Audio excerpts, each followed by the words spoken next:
अस्सलाम वालेकुम, क्या हाल है आप सबका। उम्मीद करती हूँ सब ठीक होंगे। आज भी बहुत ही मज़े का टसल आपके साथ शेयर करूँगी और ये टसल हम बनाएंगे दुपट्टे के लिए।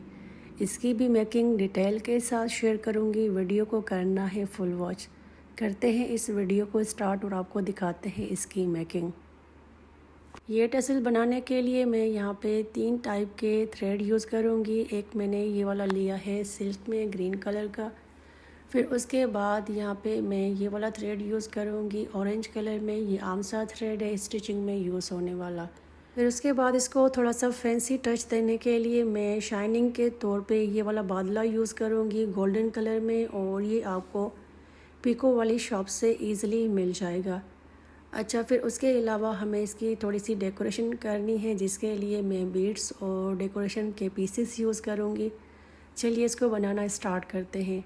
सबसे पहले हम ये 2 थ्रेड मिला के इस कार्ड के साथ लपेटेंगे। फिर उसके बाद इसके बीच में थोड़ा सा हमने ऑरेंज कलर का भी टच देना है, तो बीच बीच में थोड़ा थोड़ा सा हमने ऑरेंज कलर को भी इस कार्ड के साथ लपेटना होगा। मैं सारा आपको डिटेल के साथ दिखाऊंगी, तो वीडियो को स्किप नहीं करना, इसको फुल वॉच करते रहना है ताकि आपको समझ आ जाए कि मैं कहाँ तक जो है ना ये 2 थ्रेड्स यूज़ करूँगी और कहाँ पे मैंने जो है ना ऑरेंज कलर का थ्रेड यूज़ करना है।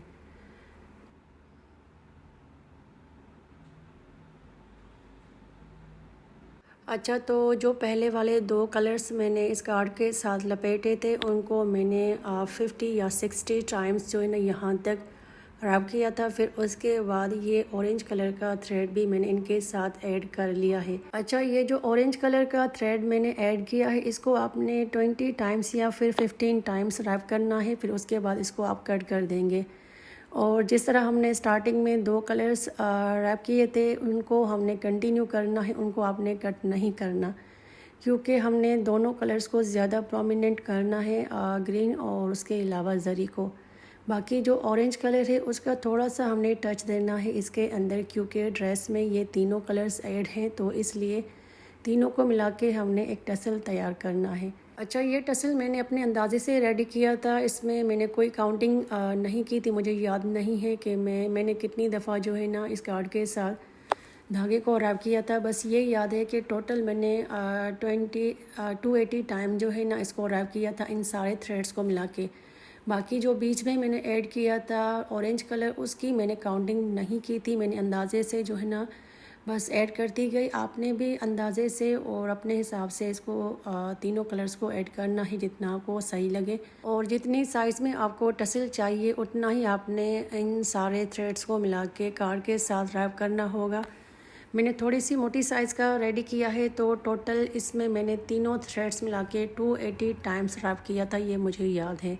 बाकी आप अपने हिसाब से कम या ज़्यादा कर सकते हैं, कोई मुश्किल नहीं है और कोई टेंशन की बात नहीं है। सिंपल तरीका है टसल को रेडी करने का, जिस तरह भी रेडी करना चाहें आप कर सकते हैं। वैसे टसल मैं अपने अंदाज़े से ही रेडी करती हूँ, कभी मैंने इसकी काउंटिंग नहीं की, लेकिन वीडियो में आपको डिटेल के साथ हर चीज़ बतानी पड़ती है, तो इसलिए मैं काउंटिंग करती हूँ वीडियो के दौरान। वैसे मैं कभी काउंटिंग नहीं करती, मैं अपने अंदाज़े से सारी चीज़ें बनाती हूँ। जैसा डिज़ाइन मुझे समझ आता है मैं वैसे बना के अपने दुपट्टे के लिए या फिर नेकलाइन के लिए रेडी करती हूँ।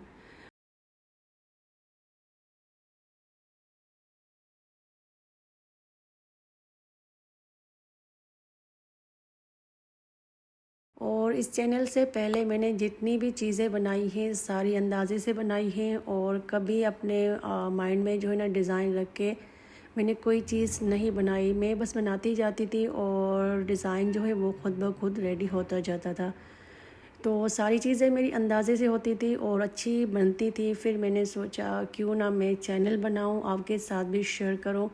और ये काम ना तो मैंने कहीं से सीखा है और ना ही मुझे किसी ने सिखाया है। मेरा इंटरेस्ट था इन तमाम चीज़ों के अंदर। मुझे हैंडमेड चीज़ें बहुत अच्छी लगती है और काफ़ी टाइम से ये चीज़ें मैं बनाती आ रही हूँ। पहले मुझे कुछ भी नहीं आता था, मैं ट्राई करती रहती थी अक्सर इन चीज़ों को घर में।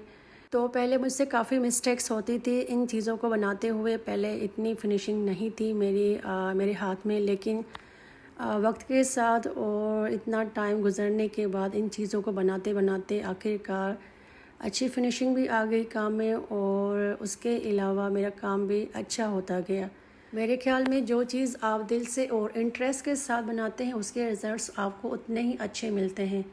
स्टार्टिंग में आपको थोड़ी सी डिफ़िकल्टी होगी, चीज़ अच्छी नहीं बनेगी, लेकिन क्या है कि जितना आप उसको बनाने की कोशिश करेंगे आखिरकार उसमें उसके रिज़ल्ट्स भी आपको अच्छे मिलेंगे, फिनिशिंग भी आएगी और उसके अलावा आपका काम भी अच्छा बनता जाएगा। तो आपने ट्राई करना है, अगर आपको इंटरेस्ट है इन तमाम चीज़ों के अंदर तो आपने इसको ट्राई करना है। जो भी चीज़ आप ट्राई करना चाहें दिल से करें और लगन से करें, तो इंशाल्लाह आप ज़रूर कामयाब होंगे एक दिन। अच्छा, तो ये वाला दुपट्टा है जिसके लिए मैंने ये टसल्स रेडी किए हैं और पहले धागे को मैंने दुपट्टे के साथ फिक्स किया था, फिर उसके बाद एक मैंने बीड लिया था, साथ में डेकोरेशन पीस मैंने ऐड किया है गोल्डन कलर में, उसके साथ मैंने ये वाला टसल अटैच किया है और 3-4 टांके लगा के अच्छे से हम स्टिच करेंगे और ये हमारा टसल बन के रेडी हो चुका है। अच्छा, तो ये दुपट्टा मेरे किसी कस्टमर का है, उसने 2 दुपट्टे भेजे थे, सेम दुपट्टे हैं और अपनी तरफ से कस्टमाइज़ करवाए हैं ये टसल्स। तो उनको मेरा काम काफ़ी अच्छा लगा तो उन्होंने दुपट्टे भेज दिए और मैंने उनके लिए ये टसल्स आज रेडी कर रही थी, तो मैंने सोचा आपके साथ भी ये डिज़ाइन शेयर करूं। ये रहा इसका फ़ाइनल लुक, देखें कितना कोई खूबसूरत बना है। मैं आपको सारे टसल्स दिखा देती हूँ। वैसे इसका पीको भी माशाल्लाह से बहुत ही मज़े का है, आप देख सकते हैं। वीडियो के एंड पे मैंने आपको इस दुपट्टे का ओवरव्यू देना है, तो इसलिए वीडियो को आपने एंड तक ही देखना है। लेकिन उससे पहले आप टसल का डिज़ाइन चेक करें, सिंपल है लेकिन बहुत ही एलिगेंट और ख़ूबसूरत बना है। तो आप भी इस तरह के टसल्स बना सकते हैं अपने दुपट्टे के लिए और शर्ट के लिए भी। चलें जी, अब इसका मैं आपको ओवरव्यू देती हूँ। ये रहा दुपट्टा और दुपट्टा देखें फुली जो है ना सीक्वेंस वर्क के साथ है, उसके अलावा पीको भी इसका बहुत मज़े का है। मैं आपको पीको भी करीब से दिखाती हूँ। ये देखें पीको जिगजैग शेप में है और इसके सेंटर में ऑरेंज कलर के बीड्स भी हैं। तो कैसा लगा आज का ये दुपट्टा और इसके टसल्स, एक प्यारा सा कमेंट करके लाजमी बताइएगा। वीडियो पसंद आई हो लाइक और शेयर कर दीजिएगा, साथ में चैनल को भी सब्सक्राइब कर दीजिएगा। अल्लाह हाफ़िज़।